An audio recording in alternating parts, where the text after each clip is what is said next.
बस वही जाएंगे भैया ये रट लो, इतना सारा बोझ स्टूडेंट के ऊपर डाल देंगे और बोलेंगे कि बस आप 95 आ जाएंगे। अरे ऐसे आएंगे 95। 8वां क्वेश्चन से लेकर आगे तक ग्रामर भरी हुई है और 8वां क्वेश्चन से आगे के जितने क्वेश्चन ना ये हर साल आते हैं। अगर तुम इन्हें 8वां से 9वां ये सब तैयार कर लेते हो ना तो 100% गारंटी है कि यही क्वेश्चन आएंगे। अगर बाहर से पूछ लिए तुम बताना, चैनल डिलीट कर दूंगा यार।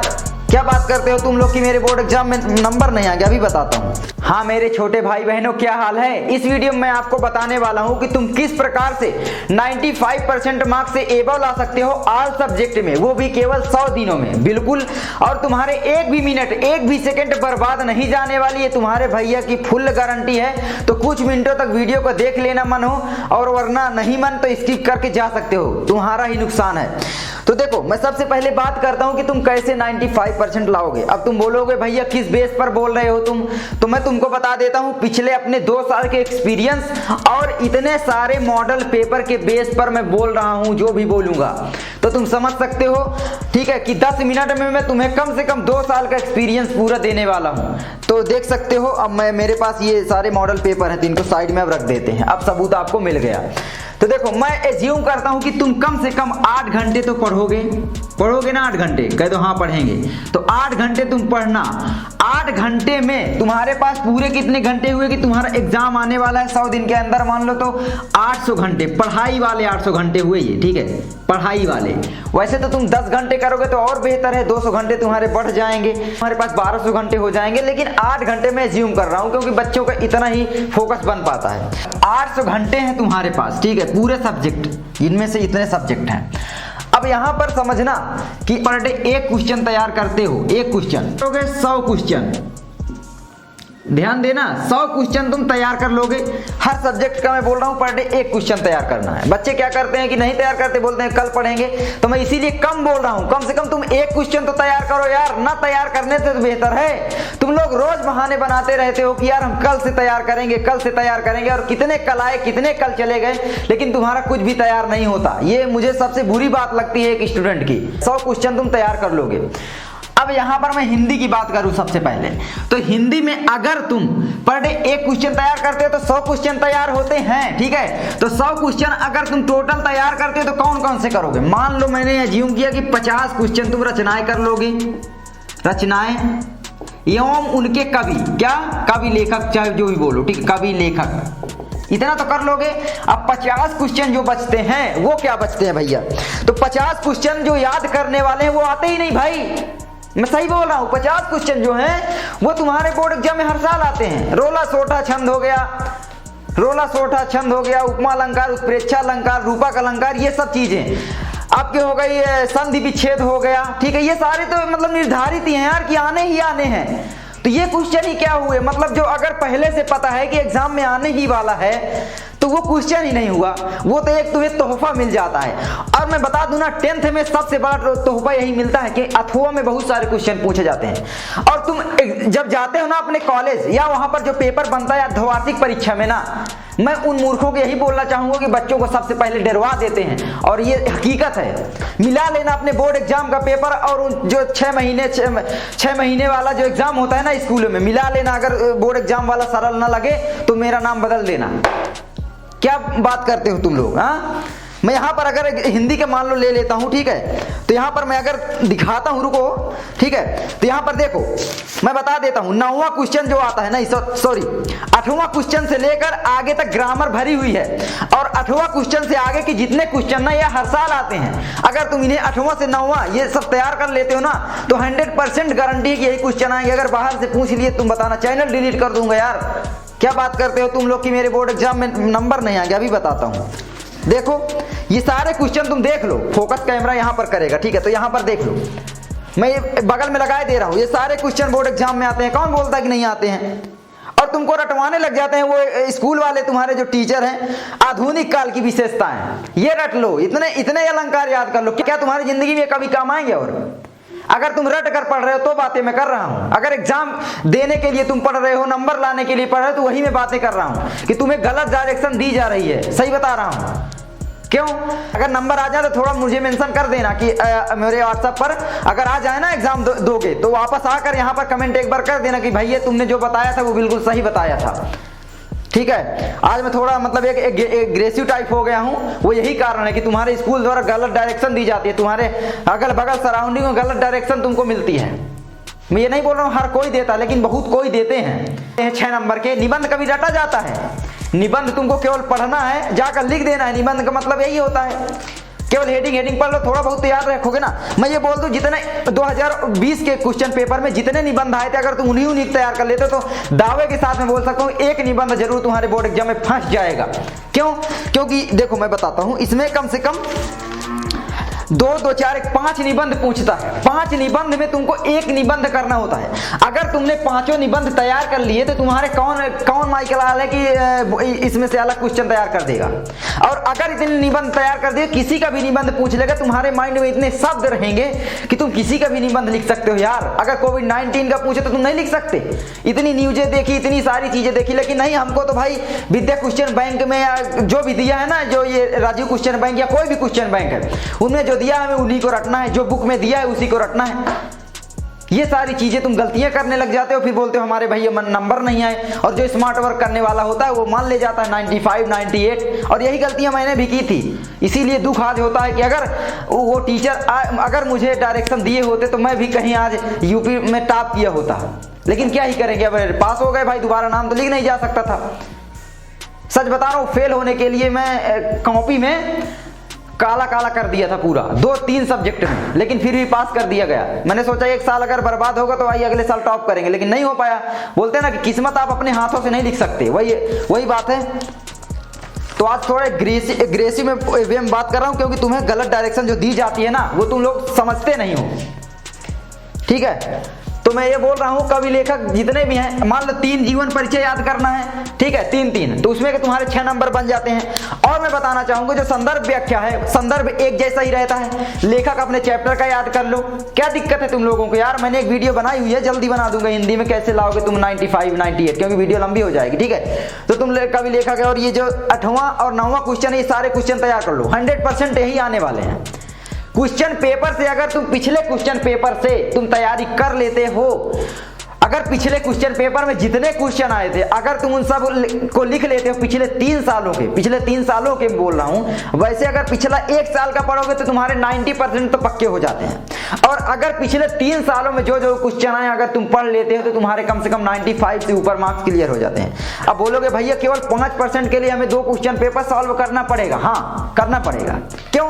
क्योंकि वही क्वेश्चन बार बार, कुछ क्वेश्चन ऐसे दोहराए जाते हैं, कुछ क्वेश्चन ये जो अलग से आते हैं, तो उन्हीं क्वेश्चन को तो तुम्हें तैयार करना है। लेकिन कोई ऐसा बताता नहीं, बस वही जाएंगे भैया ये रट लो, इतना सारा बोझ स्टूडेंट के ऊपर डाल देंगे और बोलेंगे कि बस आप 95 आ जाएंगे। अरे ऐसे आएंगे 95? तुम ही सोचो, तुम्हारे ऊपर इतना बोझ डाल दिया जाए कि तुम उस बोझ को उठा ही ना पाओ तो तुम क्या ले जा पाओगे? तुम्हारे ऊपर अगर थोड़ा बोझ रहेगा तभी तो ले जा पाओगे ना। लेकिन तुम्हारे स्कूल टीचर करते क्या हैं? बस क्वेश्चन बैंक खोले, गाइड खोले, उसी में से लिखवाने लग गए। सही बता रहा हूँ, मैं देखा हूँ ना अपने स्कूल में जहाँ पढ़ता था, तो वही बोल रहा हूँ मैं, बाकी नाम नहीं लूंगा सभी का। अब बोलोगे टीचर का अपमान कर रहे हो, तो मैं अपमान उनका नहीं कर रहा हूँ। उनके अंदर जो भी शिक्षा थी हमको दिया, बहुत अच्छा काम किया, लेकिन कम से कम मेरे अंदर जो भी आप हैं उनको बता रहा हूँ, बस अपना एक्सपीरियंस शेयर कर रहा हूँ तुम्हारे साथ। बाकी बहुत सारी चीजें हैं। अब इंग्लिश की बात करते हैं। इंग्लिश में 35 नंबर का तुम्हारा क्या आएगा? ग्रामर आएगा, ग्रामर।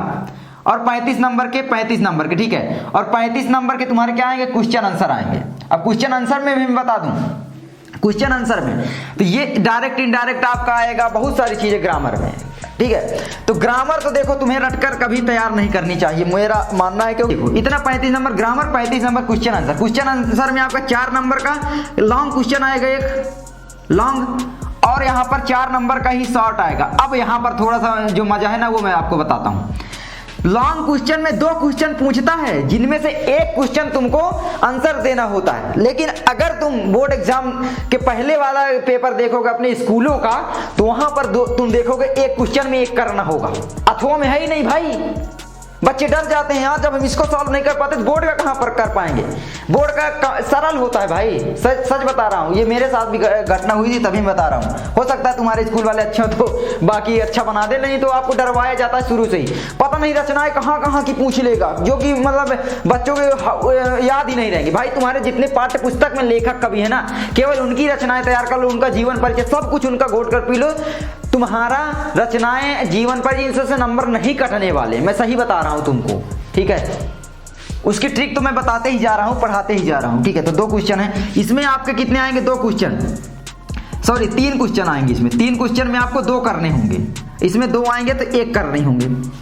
अब आप सोचो, और मैं एक बात बताऊंगा, ध्यान देना, ये जो क्वेश्चन आएंगे ना, ये क्वेश्चन इंटरकनेक्टेड रहेंगे। अगर तुम दोनों को पढ़ोगे सभी क्वेश्चन और ऊपर जो 2-3 पैसेज दिए रहेंगे उनमें देखोगे तो एक क्वेश्चन का आंसर तुम्हें आराम से मिल जाएगा। मेरा जो एक्सपीरियंस बोल रहा है इतने साल का, वही मैं बोल रहा हूँ, ठीक है। क्योंकि वो चैप्टर से ही जो पैसेज आते हैं वो आते हैं, और चैप्टर से आते हैं तो हो जाएंगे। और जो आपका पद सिस्टम है, जो आपका पद है, इसमें इंग्लिश में पद, गद्य होता है, एक पद होता है।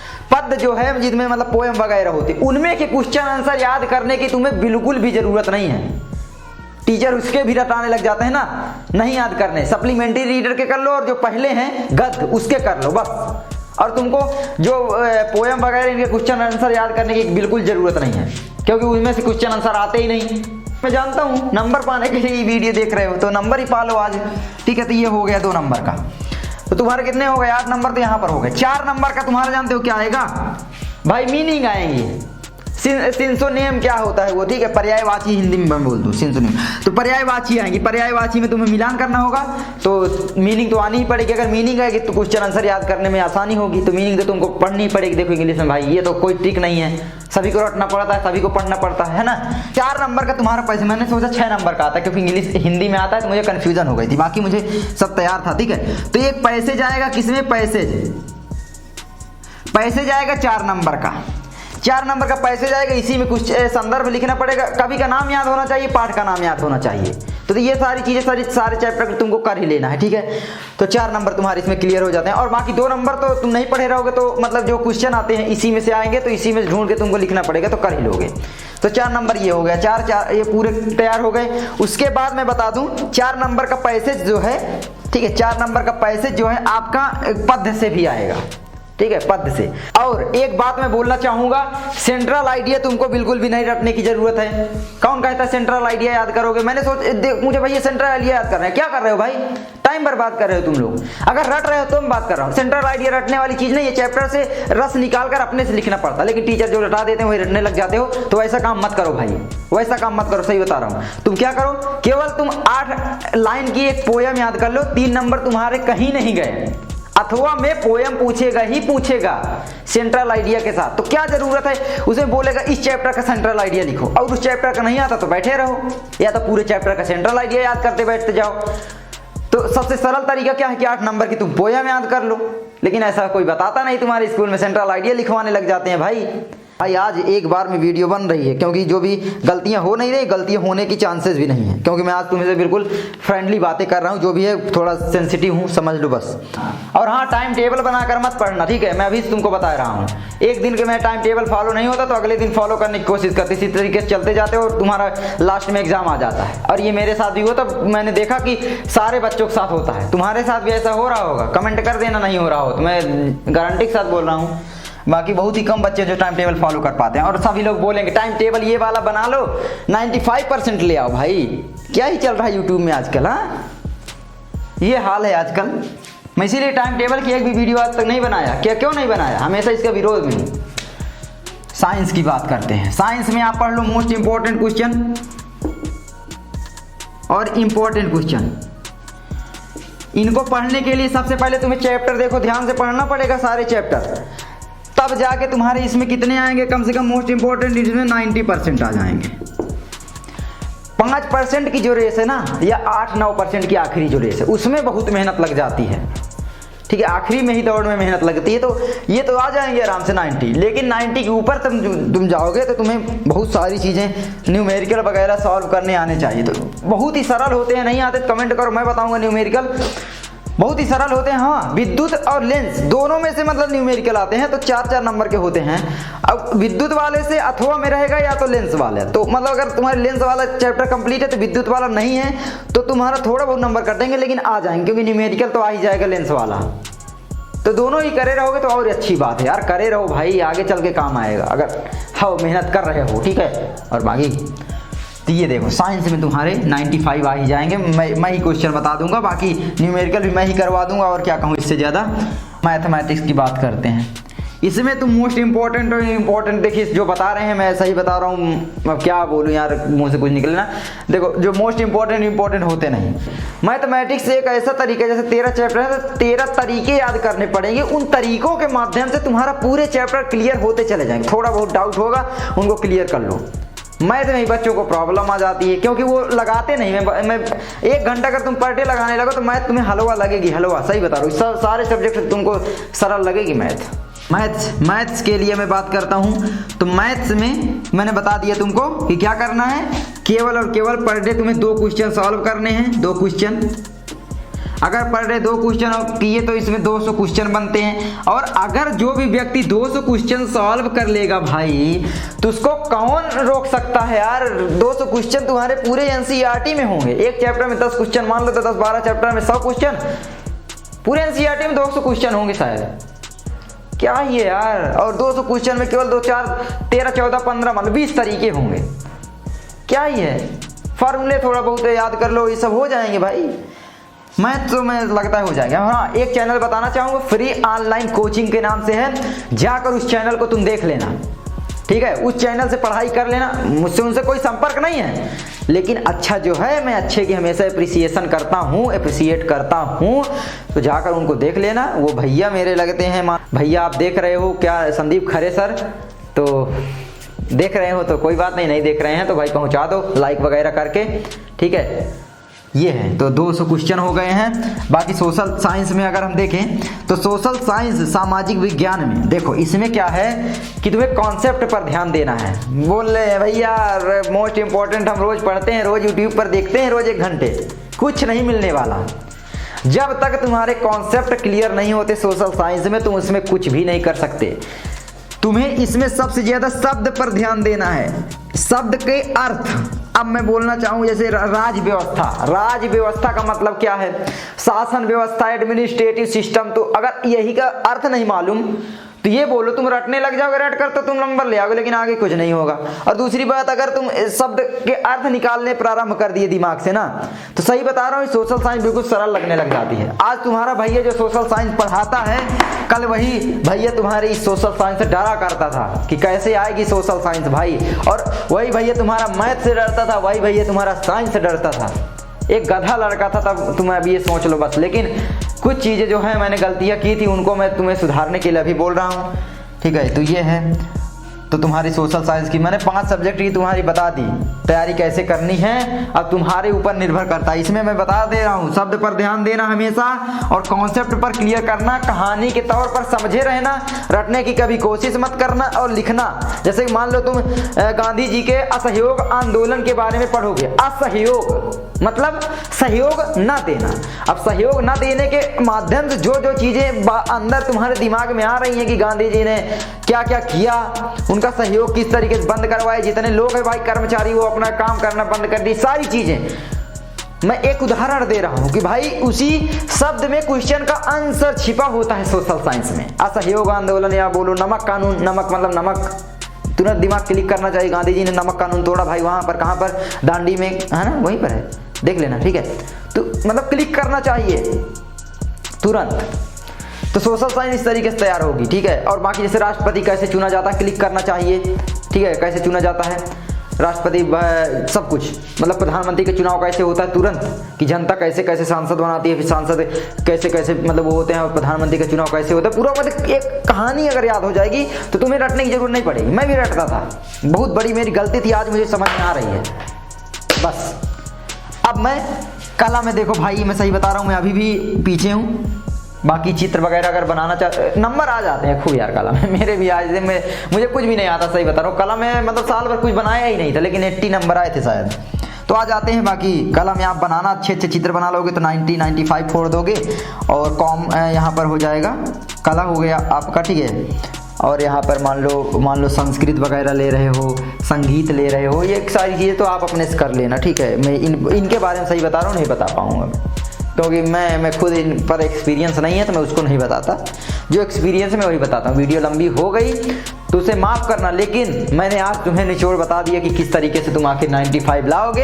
अब 95 लाना तो इस चैनल पर आना और इस चैनल पर कमेंट करके जाना कि भैया हमने बोर्ड एग्जाम में 90% लाना नहीं 90% लाए हम।